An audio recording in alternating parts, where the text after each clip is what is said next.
오늘 성령 강림절에 하나님께서 우리에게 주시는 말씀 요한복음 16장 5절부터 15절까지 말씀입니다. 요한복음 16장 5절부터 15절까지 말씀, 5절부터 7절까지는 제가 읽습니다. 8절부터는 합독하겠습니다. 지금 내가 나를 보내신 이에게로 가는데 너희 중에서 나더러 어디로 가는지 묻는 자가 없고 도리어 내가 이 말을 함으로 너희 마음에 근심이 가득하였도다. 그러나 내가 너희에게 실상을 말하노니 내가 떠나가는 것이 너희에게 유익이라. 내가 떠나가지 아니하면 보혜사가 너희에게로 오시지 아니할 것이요 가면 내가 그를 너희에게로 보내리라. 8절 그가 와서 죄에 대하여 의에 대하여 심판에 대하여 세상을 책망하시리라. 죄에 대하여라 함은 그들이 나를 믿지 아니하며 의에 대하여라 함은 내가 아버지께로 가니 너희가 다시 나를 보지 못하며 심판에 대하여라 함은 이 세상이 임금이 심판을 받았습니다. 내가 아직도 너희에게 이를 것이 많으나 지금은 너희가 감당하지 못하리라. 그러나 진리의 성령이 오시면 그가 너희를 모든 진리 가운데로 인도하시리니 그가 스스로 말하지 않고 오직 들은 것을 말하며 장래일을 너희에게 알리시리라. 그가 내 영광을 나타내리니 내 것을 가지고 너희에게 알리시겠습니다. 무릇 아버지께 있는 것은 다 내 것이라. 그러므로 내가 말하기를 그가 내 것을 가지고 너희에게 알리시리라 하였노라. 아멘.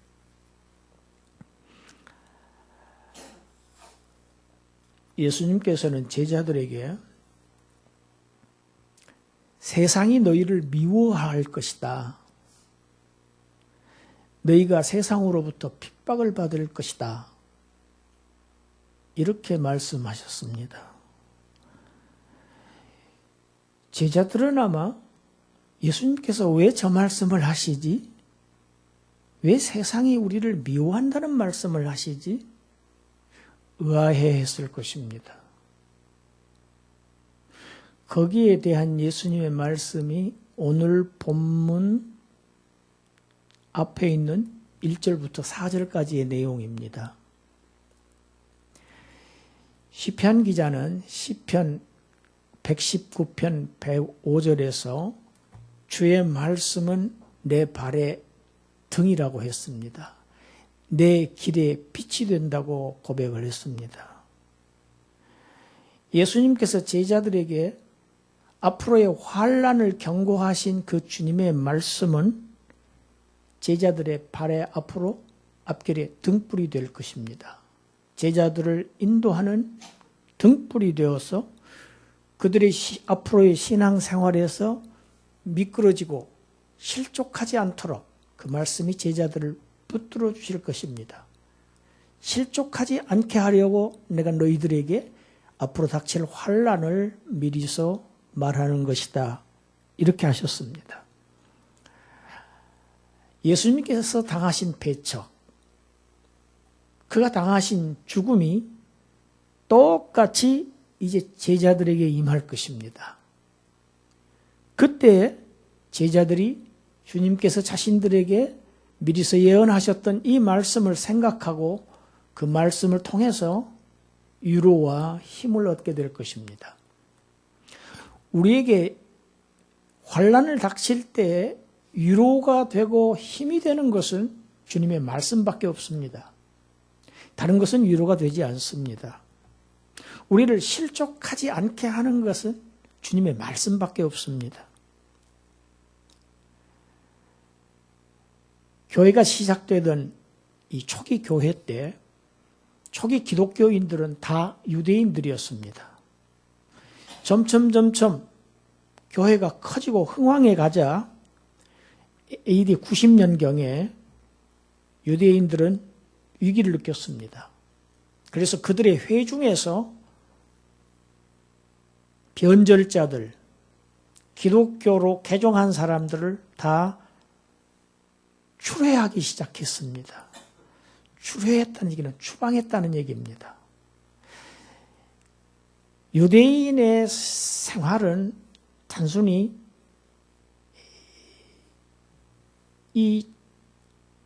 그들의 일상생활과 종교생활이 분리되어 있지 않습니다. 공회에서 또 회당에서 추방되는 것은 그들을 유대인 공동체로부터의 완전히 동떨어진 왕따를 의미합니다. 그래서 살 수가 없는 형편이 되는 것입니다. 이것이 출회입니다. 이것이 두려워서 요한복음 9장에서 그 날 때부터 소경된 자의 부모가 얼버무리지요. 대답을 못합니다. 출애를 무서워해서 그랬습니다. 본인이 성인이니까 본인에게 물어보시오. 우리는 대답하지 할 수가 없습니다. 이렇게 대답합니다. 실제로 사도행전을 보면 스데반 집사가 첫 번째로 순교를 합니다. 유대인들은 믿음이 좋은 자들을 죽였습니다. 야고보 사도는 순교당했습니다. 그 외에도 많은 사람들이 죽임을 당하고 핍박을 실제로 당했습니다. 유대인들이 생각하기에 이렇게 하는 것은 참 그들이 하나님을 잘 섬기는 일이라고 생각했기 때문에 그렇게 한 것입니다. 왜 이렇게 하는 것이 하나님을 잘 섬기는 일이라고 생각했는지 그 배경이 구약에 가 있습니다. 구약 민수기 25장에 가서 보면 이스라엘 백성들이 광야 생활을 거의 끝나갈 무렵 이제 요단강을 건너면은 약속의 가나안 복지에 들어갑니다. 그 가나안을 도강하기 직전에 머물렀던 곳이 시딤이라고 하는 곳이었습니다. 모압 족속의 땅이었습니다. 그 모압 평지지요. 거기에서 너무 오래 머물렀습니다. 오래 머물다 보니까 자연히 그 현지 모압인들하고 친교가 맺어졌습니다. 여러분, 그리스도인들은 누구와 사귀느냐가 참 중요합니다. 매우 중요한 것을 성경이 시사하고 있습니다. 현지들과 친해지더니 마침내 그 모압 여인들이 이스라엘 남자들을 그들의 풍요를 기원하는 제사에 초청을 합니다. 풍요를 기원하는 그들의 제전, 이것은 곧 바알신에게 그들의 풍요를 비는 일이었습니다. 그리고 이들이 가서 자연스럽게 바알신을 예배하고 숭배하고 모압 여인들과 음행을 했습니다. 많은 사람들이 모압 여인들과 음행을 했습니다. 그들의 죄인은, 그들의 바알신 숭배에는 당연히 한 과정이 이러한 음행이 일부분이었습니다. 그러니까 그들의 신앙의 일부였습니다. 예배의식의 한 부분이었습니다. 그것을 하나님의 백성들이 가서 거리낌 없이 한 것입니다. 하나님께서 모세에게 관련된 자들을 다 죽이라고 명하셨습니다. 그리고 이스라엘 전체에, 물론 소수가 우상을 숭배했습니다. 소수가 음행을 했습니다. 그러나 하나님은 이스라엘 공동체 전체에 무서운 역병을 내리십니다. 그래서 사람들이 죽어 넘어갑니다. 하나님의 진노가 백성 전체에 임하는 겁니다. 그런 와중에 한 이스라엘 남자가 모압 여자 하나를 데리고 진중으로 들어오는 것을 목격합니다. 그것을 본 제사장 비느하스, 이 사람이 아론 제사장의 손자입니다. 가 창을 들고 그 막사에 들어가서 이 남자와 여자의 배를 관통해서 죽여버립니다. 그러므로 인해서 그 사건, 죽이는 사건으로 인해서 하나님의 그 역병의 진노가 스탑합니다. 진노가 그칩니다. 그때까지 역병으로 죽은 자의 숫자가 24,000이었다고 성경이 자세하게 숫자를 설명하고 있습니다. 24,000은 오림 잡은 숫자입니다. 대략의 숫자입니다. 정확한 숫자는 또 다른 데 나와 있습니다. 비느하스의 이러한 행위로 인해서 이스라엘 민족에게 하나님의 진노가 그쳤을 뿐 아니라 하나님께서 비느하스에게 평화의 언약이라는 것을 하십니다. 그것은 아무 갈등 없이, 그 당시에는 제사장과 왕과 심각한 갈등들이 항상 있어 왔습니다. 그러나 아무 갈등 없이 대대로 제사장직을 보장하시겠다는 것이 하나님의 평화의 언약이었습니다. 그런 언약이 비느하스에게 주어진 사건이 나옵니다. 이 민수기 25장 사건을 가지고 이스라엘의 랍비들이 후에 해석을 합니다. 어떻게 해석을 하냐면은 소수의 악한 자를 죽여서 피를 흘리는 것은 곧 하나님 앞에 속죄제 희생을 드리는 것, 속죄제 희생은 죽여서 피를 흘리는 것이지요. 그것과 동일하다. 소수의 죄를 징벌해서 죽여서 다수의 죄사함을 얻는 것이, 이것이 민수기 25장의 교훈이다. 랍비들은 이렇게 해석했습니다. 여러분, 예수님을 보고 그 당시에 대제사장 가야바가 이렇게 얘기합니다. 한 사람이 백성을 위하여 죽어서 온 민족이 망하지 않게 되는 것이 유익한지를 왜 모르느냐? 바로 이러한 배경에서 나온 이야기입니다. 이러한 사상입니다. 이러한 사상에서 나온 역사상의 종교적인 범죄가 수없이 많습니다. 유대인들은 이런 사고에 기인해서 기독교 교회를, 그리스도의 교회를 핍박하고 박해했습니다. 영국에서는 성경을 영어로 번역했다고 해서 감옥에 투옥하고 처형을 했습니다. 성경을 번역한 사람들이 수없이 처형당했습니다.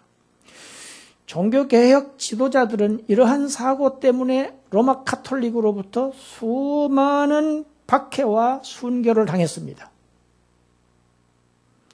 이러한 종교적 범죄들이 왜 일어났는가?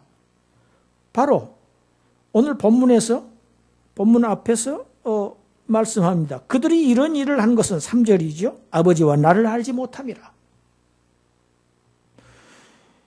왜 이들이 이런 종교적 범죄들을 하나님을 섬기는 예다, 이것이 하나님을 잘 섬기는 것이다, 이렇게 생각하면서 했나? 하나님의 뜻을 몰랐기 때문입니다. 예수 그리스도를 몰랐기 때문입니다. 하나님과 예수 그리스도의 계시의 말씀에 대한 무지, 그 무지와 왜곡, 이것에서 번져난 종교적인 범죄가 수없이 많습니다. 더 얘기하자면 십자군 전쟁도 마찬가지입니다. 오늘 본문 5절부터입니다.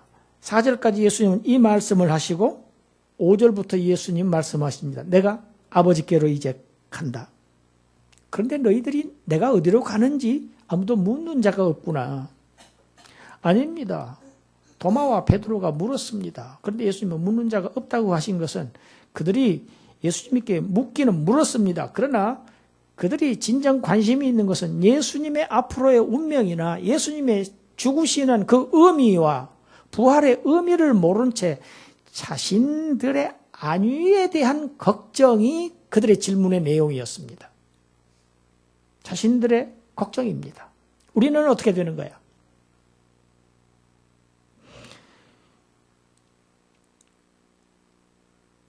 두려움에 빠져 있는 제자들, 그 제자들에게 예수님께서 7절에 말씀하십니다. 내가 가지 아니하면, 내가 성찬하지 아니하면, 아버지께로 가지 아니하면 보혜사 성령이 너희에게로 오실 수가 없다.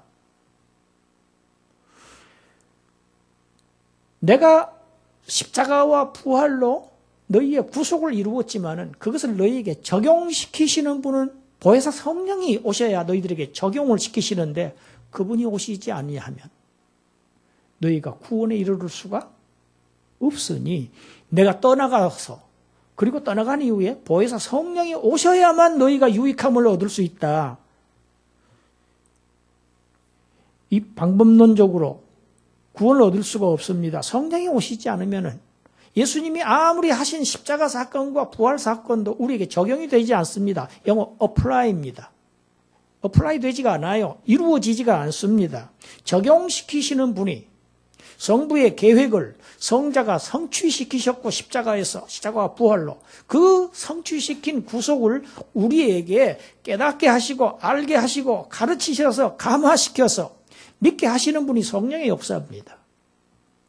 그런데 제자들은 예수님이 가신다고 그러니까 자신들의 안위가 지금 두렵고 걱정스럽고 벌벌 떨립니다. 지금 우리가 어떻게 그런 막대한 핍박을 받아낸단 말인가. 그런데 예수님은 그렇게 말씀하시지 않습니다. 내가 떠나가는 것이 오히려 너희에게 유익이라는 것을 알아야 된다. 성령이 오시려면 내가 가야만 한다. 내가 가는 것이 너희에게 유익이야. 지금 이것을 자꾸 강조하고 계신 것입니다. 그러시면서 8절 이후에서는 보혜사 성령이 오셔서 어떤 일을 하실 것인가 그 사역에 대한 내용을 말씀하십니다. 둘로 나눌 수 있습니다. 그래서 오늘 설교의 제목이 성령의 이중적 사용이라고 했습니다. 그냥 사역이 아니고 이중적이라는 용어를 제가 앞에 붙였습니다. 성령은 이중적으로 역사하십니다. 한편으로는 세상에 대한 성령께서 하시는 일이고 한편은 제자들, 신자들에게 하시는 사역입니다. 이건 이중적입니다. 전반부의 8절부터 11절까지는 세상에 대해서 성령이 무슨 일을 하시는가 하는 것을 지금 말씀해 놓고 있습니다. 세상에 대해서 성령은 오셔서 죄에 대해서, 의에 대해서, 심판에 대해서 세상을 책망하시는 것이 성령의 사역입니다. 여기서 책망하신다고 하는 이 용어는 꾸짖는다, 책망하다는 뜻 있고 밝히 드러낸다, 또 노출시킨다, 가책을 느끼게 한다, 마음을 찌른다, 이런 내용입니다. 마음을 찔러서 가책을 느끼게 하는 겁니다. 책망하는 것은 여러분 법정에서 검사의 역할입니다. 검사가 하는 일을 성령께서 하십니다. 이것이 세상에 대한 검사, 이분이 성령입니다. 세상은 예수님을 영접하지 않았습니다. 하나님의 사랑을 받아들이지 않았습니다. 오히려 하나님의 뜻을 모르고 예수를 십자가에 매달아서 죽였습니다. 하나님께서 보내신 그의 메시아를, 그들을 구원하기 위해서 보내신 메시아를 믿지 않는 것이 곧 하나님을 대적하는 반역죄입니다. 무엇이 죄인가? 죄에 대한 정확한 정의가 오늘 본문의 9절에 나와 있습니다. 예수 그리스도를 받아들이지 않은 것, 믿지 않은 것, 그것이 오늘날의 죄입니다. 많은 사람들이 그것을 죄로 여기지 않습니다. 많은 사람들은 어떠한 구체적인 악행 자체를 죄라고 여깁니다. 행위를 죄라고 여깁니다. 성경은 그렇게 얘기하고 있지 않습니다. 그것은 본질적인 죄가 아닙니다. 죄의 한 파편에 불과합니다. 아주 근본적인 죄는 예수 그리스도를 받아들이지 않는 것이 본질적인 죄입니다. 성령은 이 죄를 폭로하십니다. 밝히 드러내시겠다는 겁니다. 그들이 예수를 영접하지 않은 그 무시무시한 죄, 그것을 밝히 드러내서 그들을 찌르러서 그들을 회개케 해서 복음을 받아들일 수 있게 역할을 하시는 분이 성령입니다. 실제로 사도행전 2장에 보면 성령이 강림하셨죠. 성령이 강림하신 후에 아시아 많은 지역에서 모였던 유대인들, 그 유대인들을 향해서 베드로가 설교를 합니다. 너희가 죽인 이 예수를 하나님께서 주와 그리스도가 되게 하셨다. 너희들이 죽인 그 예수는 바로 하나님의 메시아였어. 이 말씀을 들은 유대인들이 사도행전 2장 38절에 보면 마음이 찔려. 형제들아 그러면 우리가 어찌할꼬 합니다. 마음이 찔렸다는 것이 지금 성령의 역사입니다. 그들의 마음을 찌르셨습니다. 이게 엘랭코 하셨다는 얘기입니다. 책망하셨다는 얘기입니다. 찔러서 이제 우리가 어찌할꼬. 너희가 다 회개하여 세례를 받고 주 예수 이름으로 구원을 받아라. 베드로가 이렇게 설교를 하지요. 세상은 예수님을 받아들이지 않음으로 인해서 하나님의 대적자가 되어 있습니다. 그들에게 그들의 죄를 날카롭게 지적해서 그들의 마음을 심령을 찔러서 회개케 하는 역사를 성령께서 와서 하십니다. 두 번째로 의에 대하여라 함은 10절이죠. 내가 아버지께로 가서 다시 너희가 나를 볼 수 없게 되는 것이다. 이건 무슨 얘기입니까? 유대인들은 예수를 죄가 있다고, 신성모독죄가 있다고, 율법을 지키지 않은 죄가 있다고, 불의하다고 예수를 십자가에 매달아 죽였습니다. 그런데 하나님은 예수를 불의하다고 하시지 않았습니다. 이사야 선지자를 통해서 이미 700여 년 전에 이미 말씀하셨습니다. 이사야서 53장 11절 우리 같이 한번 읽어보죠. 그가 자기 영혼에 수고한 것을 보고 만족하게 여길 것이라. 나의 의로운 종이 자기 지식으로 많은 사람을 의롭게 하며 또 그들의 죄악을 친히 담당하리로다.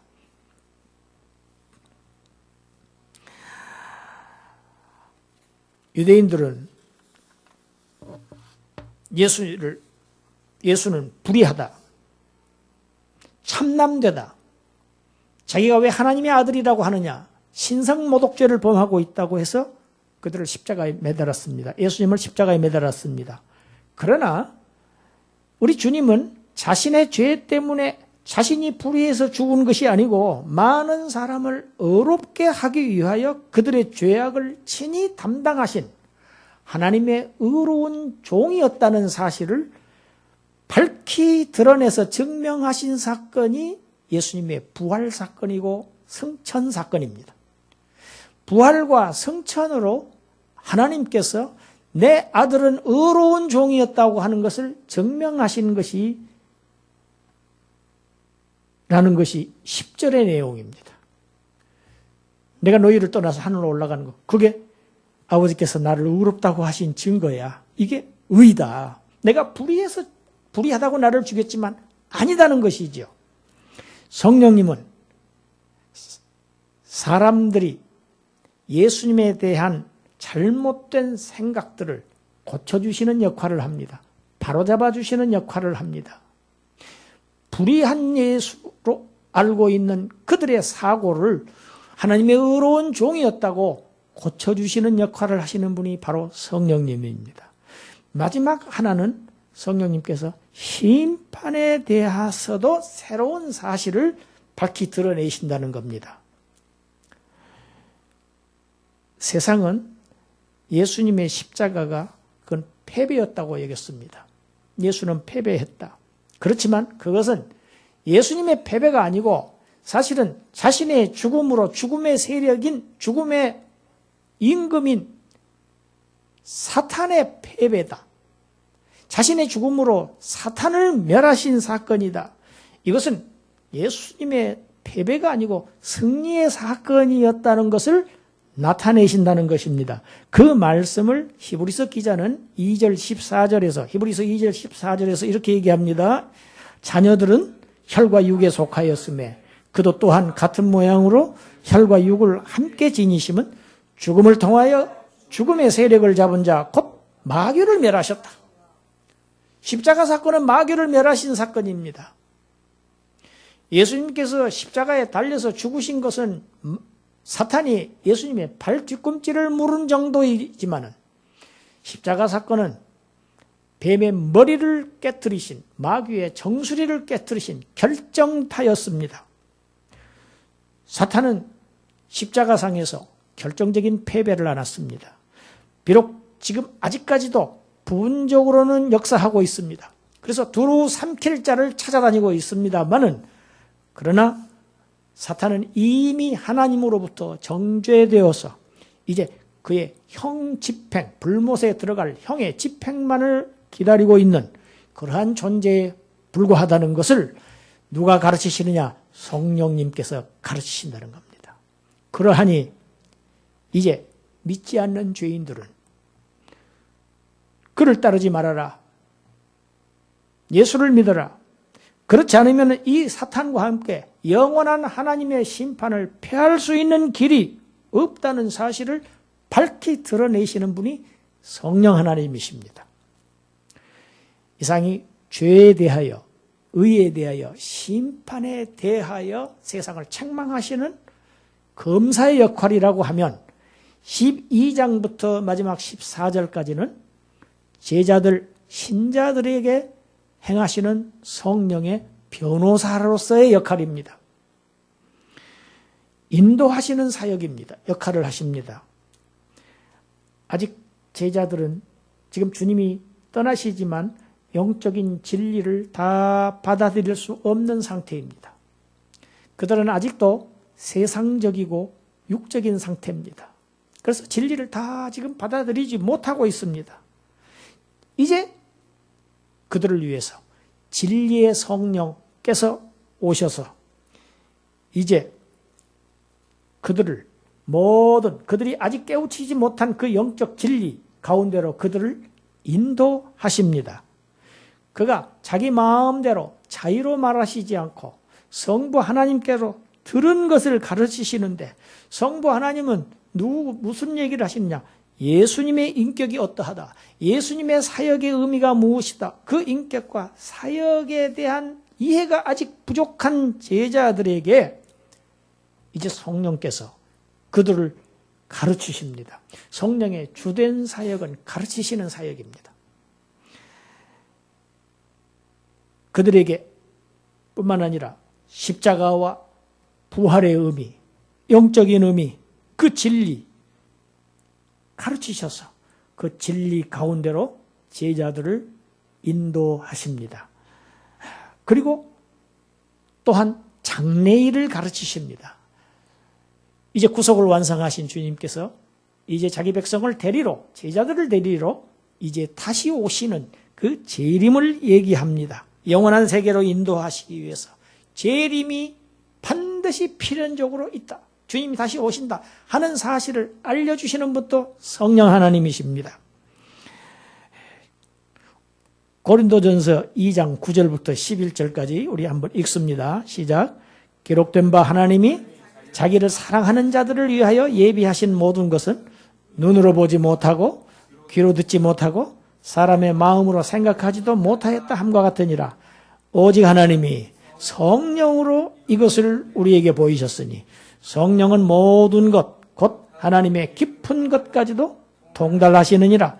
사람의 일을 사람의 속에 있는 영 외에는 누가 알리요? 이와 같이 하나님의 일도 하나님의 영 외에는 아무도 알지 못하느니라. 이러한 모든 영적 진리는 세상의 지혜가 아닙니다. 이 세상적인 지혜가 아닙니다. 하나님의 지혜입니다. 이 하나님의 지혜는 세상 사람들이 알 수가 없습니다. 그래서 제자들도 지금 한계점에 부딪힌 것입니다. 더 이상 나아가지를 못하고 있습니다. 이제 누가 오셔야 되느냐? 그렇기 때문에 성령님이 오셔야 됩니다. 하나님의 지혜는 사람은 알 수 없게 눈을 다 감기셨어요. 눈으로 보지 못하게 하셨고 귀로 듣지 못하게, 마음으로 생각하지 못하게 되어 있다는 것입니다. 깨달을 수가 없습니다. 그래서 이 하나님의 지혜는, 진리는 하나님의 깊은 것까지도 통달하시는 지혜의 영이신 성령께서만 가르치실 수 있고, 이 진리는 하나님의 영을 받은 자들만 깨우칠 수가 있습니다. 할렐루야. 이 진리가 기록된 것이 성경입니다. 우리가 듣고 오늘 또 읽고 말씀을 배우고 묵상하는 이 신약 성경이 바로 성령님께서 가르치시는 사역의 완결편입니다. 완성편입니다. 성령은 자신을 드러내지 않습니다. 여기서 우리가 삼위 하나님의 합동해서 일하시는 사역을 우리가 아름다움을 볼 수 있습니다. 아들은 아버지를 계시했습니다. 아버지의 뜻을 나타냈습니다. 자기를 드러내지 않았습니다. 이제 오시는 성령은 자신을 드러내시지 않고 성자의 인격과 성자의 사역, 그가 누구신가? 그가 하신 일이 무슨 어떠한 역사가 일어나는가? 그 하나님의 원대한 계획이 무엇인가를 성령께서 가르치십니다. 성령님은 예수 그리스도의 십자가와 부활의 영광을 나타내십니다. 아들은 아버지의 계시자입니다. 성령은, 아들은 골로새서 1장 15절에 보면은 보이지 아니하시는 하나님의 형상이라고 그랬습니다. 아들은 하나님의 형상입니다. 그리스도는 하나님의 형상입니다. 아버지에 있는 것이 다 아들의 것이라고 지금 말씀하고 계십니다. 이렇게 예수 그리스도의 것을 우리에게 모든 진리를 가르치시면 그 내용은 곧 아버지의 것입니다. 우리는 그래서 이 성령님의 가르치심을 받고 예수 그리스도에 대한 모든 것, 그것은 곧 하나님 아버지에 대한 모든 것에 대한 지식을 가질 수 있어 풍요로워지는 것입니다. 하늘의 것에 배부를 수 있는 것입니다. 성령님은 세상에 대해서는 검사 역할을 하십니다. 책망하시는 사역을 하십니다. 그러나 신자, 교회와 신자들에게는 지금 그들을 인도하시고 지도하시고 가르치시는, 그들의 편을 드시는 변호사 역할을 하십니다. 여러분, 변호사를 보십시오. 변호사는 어떠한 경우에도 죄인의 편을 듭니다. 그를 누가 불렀는가? 재판장이 부릅니다. 변호사가 없으면 재판을 할 수 없습니다. 변호사는 무조건 죄인의 편을 듭니다. 성령님이 이러한 분이십니다. 무조건 신자들의 편을 드십니다. 우리를 위해서 변호하시고 도우시고, 변호사가 여기는 앞으로 이렇게 되니까 이렇게 대답하세요.